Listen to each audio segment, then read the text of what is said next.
What's up, guys? This is Mark Parson, Cornerback Pro, former NFL football player, Houston Texans, New Orleans Saints. So this is part 2 of these wide receiver pro releases. This is great footage, so we're gonna get right into it. Make sure you email me at cornerbackpro@gmail.com if you have any questions, and make sure you get the Cornerback Pro full program. All right, got it on sale. I added the grading scale, and I'll even evaluate your film and tell you what you need to work on. So make sure you hit me up. Everybody who watches the footage should always hit me up, man. This is how you get better. All right. So we had we were actually watching this same video earlier. So now we're gonna get into part 2. But this is really good film. This is probably one of the best, footage films for you guys to watch that I've put out. So hopefully you understand that. Let's get into it. All right, so kick step, outside kick step, strike. This got to make you squeeze. Let's watch that again, guys. So this is what I mean by kick step. So looks like, he's outside shade. My biggest thing is when I kick step to whatever side I do, I like to shoot with that same hand. So if I'm outside shade and I do an outside kick step, I actually like to shoot. But obviously you got to do what you got to do. So he's on him. Be careful of being when sometimes you can be on top of a guy so well that you can't make any plays. He could do better right here. He could get his feet in the ground and make sure he squeezes. So there's no excuse. So you got to be on that guy, man. Be on that guy like white on rice, man. Be a gnat in this guy's ear. And watch how. Let me see. When you put, this is another good thing. When you put your guys, first of all, technically you can't really do this in the NFL, high school and college you can, but a good receiver is going to use that to his advantage. He's going to knock that hand down, get you off balance, or push off, and he's rightfully so if you got your hand on him. So if anything, you can put your hand on his hip. So how would that help you? Well, it's harder for him to push off. Number one, to get you off balance. Another thing is if you can feel his hips drop, you can feel when he's about to break. So that's just something that's like when I was talking about, like. You know how like a bug has antennas to kind of like censor stuff to see where, have sensory? Well, your hands could be another set of eyes for you. So you can feel him drop his hips and then be able to break. But when your hand's up here, he's most likely going to knock you off your balance. Just like that. Tag off. Oh, that's not how we do it. All right, so what did this do? What did he do wrong, guys? Let's watch that again.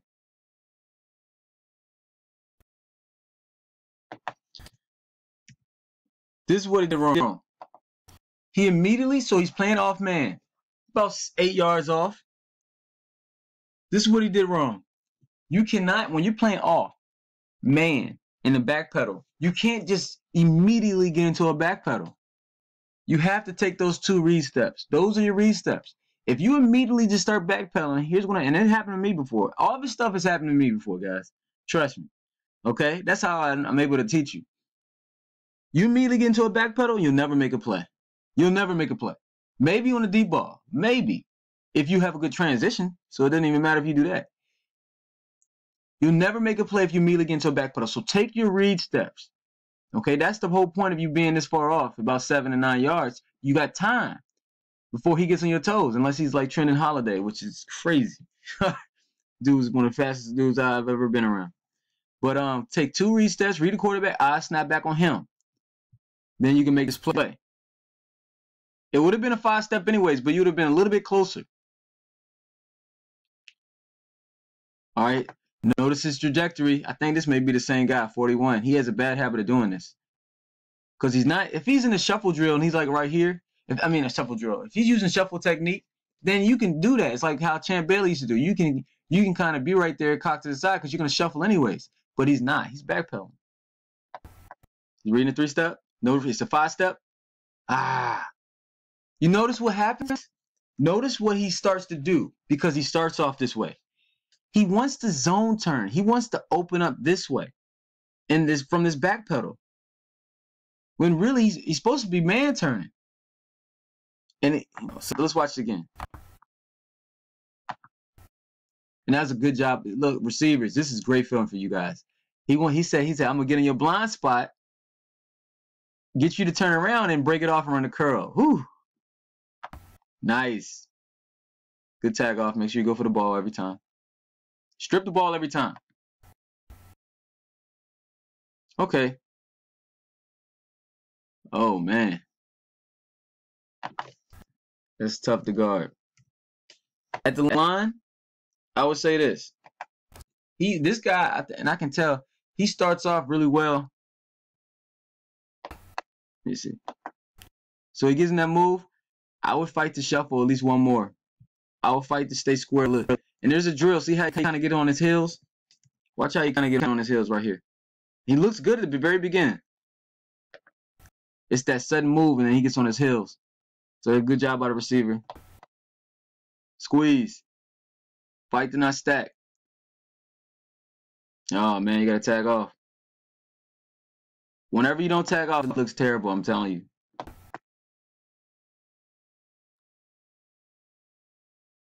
Oh, man, that look bad.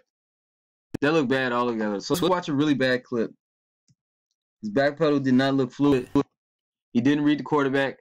So he's looking inside at the beginning because the coach is like, hey, I want you to read the quarterback. And then he looks inside just to show the film he's looking inside, but then he gets directly into a back pedal. He didn't do any read steps. He's cocked over this to this side, and then he gets ran by. Got to open up a run and squeeze, and then doesn't make a play. And he tackles the and he tackles the receiver, man. Look, he's like, oh, shoot. They will cut you, I promise you. He didn't mean to do it. Oh, he didn't do it either. It's hard to make a play. So imagine if this guy. So imagine if he would have did the 2 read steps, he would have saw that it was a 5-step. He would have been a little closer, right? He would have opened up anyways because Wes Welker would have opened him up. He would have man turn. So you see the all right. So what's the difference between a zone turn and a man turn?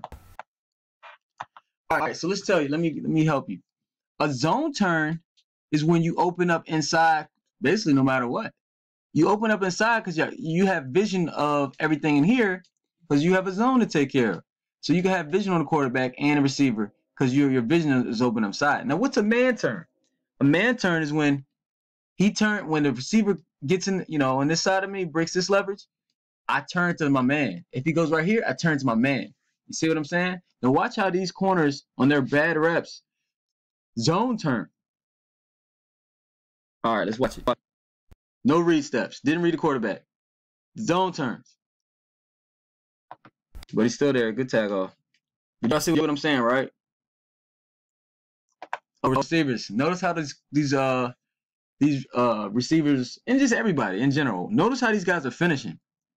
Wes Welker catches the ball, gets tagged off, and still runs towards like he's going to score. That's how you get your conditioning better. That's how you finish. Didn't read it. So this is good film for our corners, man, and receivers. You guys are getting better. All right, watch this. Let's see if he reads the 3-step. He's looking inside, so you know he wants to see, but he doesn't do it. Eyes inside. Okay, now he looked like he read, but he didn't do his read steps.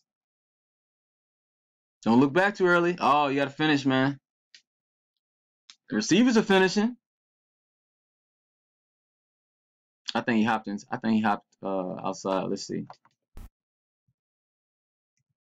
I want to see if it was a kick step or a hop. We don't hop. We can't hop. Okay. He did the jump split. He did jump split. Okay, so what is the jump split, guys? Basically, jump split is when receivers doing all this head fakes and stuff, and you split your feet. It's like a jump split. Now, it's natural what you're going to do. When you notice you're doing one-on-ones and doing press drills, press releases, it's actually natural for you to do that. Like, you're like, oh, shoot, he's doing this. So, but you don't want to do it. You want to get out of the habit of actually doing that because it's hard to cover guys because you won't be able to shuffle. See, there's a drill that I actually did with my guys I was training this Sunday where we put a cone right here, put a cone right here, and this receiver just goes back and forth, and then you just shuffle. You got to stay in front of him. So shuffling and staying square is the name of the game in press. And there's different ways to do it, different techniques, but you want to stay square. That jump split doesn't allow us to stay square. So then, man, notice how the receiver gets him out of the way by a quick little juke and then immediately stacks. So everybody talking trash about NFL corners, or you don't give them credit to these receivers, okay? That's why we got to be on point, and that's why it's good for you high school guys to watch this film and college guys to watch this film. So you want to, if I was a tall, it looked like a tall guy. I think he's a tall guy. If you want to, you can outside kick step, do something with your feet, buzz your feet, but you got to stay square longer than this. And then you cannot let him stack like this. Whoop! That's how you stack. Don't grab. Good job. Way to finish. And notice that these guys' ability to recover too. So imagine if that technique was on point on these clips. They'll be making plays, even though he didn't read the 3. Then he didn't zone, and he didn't man turn. And understand again, it's the same trend you'll start to see when you can notice like a certain technique that a guy's doing or lack thereof, or like how they align. You start to see the same thing over and over again. You're like, okay, I know what's going to happen. His trajectory of his butt is pointing this way, so he's not square. Okay. This receiver is playing at the bottom of the numbers, and he's outside shade. I mean, that's tough. You're most likely gonna. It's tough. If I were you in one-on-ones and you're trying to show out, I would play 1 yard inside and make sure you're square. Read the 3-step. Let's see if he reads 3-step with read steps. Nope, he just gets into a back pedal. Wes Welker starts eating his cushion up. That's every day. If you're a receiver, you should be eating every day because you're like, yo, okay, all I got to do is get into this guy's blind spot. He'll open up, bam, curl.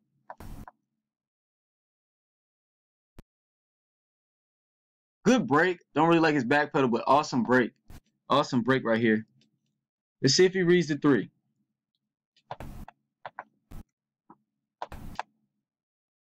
Most of these NFL guys do. So he read. They're reading the 3. That was pretty good. So he did read the 3. Notice that he had his eyes inside, looking at the quarterback at first. At first, he's reading the drop, right? And then he gets his eyes back to the receiver. Now I would slow those read steps down, and it's tough. You have to practice this over and over again to get the hang of it. But it was a great break that he did. So this is the same guy. I think he looks good. I just think he needs to get at least 1 shuffle in, man. I think he's opening up a little bit too early. Watch this. So yeah, he opened the gate. He did. That was bad, actually. So he just immediately open. He moves to the right and opens the gate and just runs with him. You can't do that against Wes Welker, man. He's gonna eat you alive. It's hot. It's back pedal. Oh my God. So, all right. No. Notice this. These guys are saying the same thing when they watch their film. No, we all get. Trust me. We all got. This is how you get better. You need to do this.